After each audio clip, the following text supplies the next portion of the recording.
মকর সংক্রান্তির দিনে ভুলেও করবেন না এই কাজগুলি। হিন্দু ধর্মের অন্যতম গুরুত্বপূর্ণ উৎসব মকর সংক্রান্তি। মকর সংক্রান্তিতে সূর্যের পুজো করার নিয়ম রয়েছে। পঞ্জিকা অনুযায়ী প্রতি বছর 14 বা 15ই জানুয়ারি মকর সংক্রান্তি পালিত হয়। এই বছর 14ই জানুয়ারি মঙ্গলবার মকর সংক্রান্তি পালিত হবে।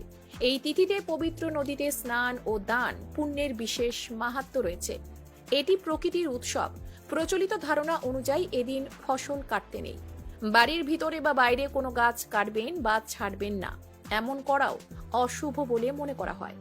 মকর সংক্রান্তির দিন বাড়ির দ্বারে কোনো দরিদ্র বা বয়স্ক ব্যক্তি এলে তাদের খালি হাতে ফিরিয়ে দেবেন না। এদিন বাসি খাবার খেতে নেই। রসুন, পেঁয়াজ ও আমিষ খেতে নেই এই দিন।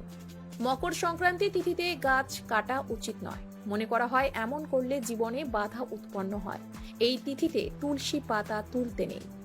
মকর সংক্রান্তি তিথিতে স্নান ও পুজো না করে কিছু খাওয়া অশুভ। এই তিথিতে স্নান ও পুজো না করে কিছু খেলে পরিবারে দরিদ্রতা আসে। ব্রাহ্মণ ও অসহায় ব্যক্তি যাতে আপনার দরজা থেকে খালি হাতে না যায় সেদিকে লক্ষ্য রাখতে হবে। মকর সংক্রান্তি তিথিতে সূর্যাস্তের পর খাবার খাবেন না।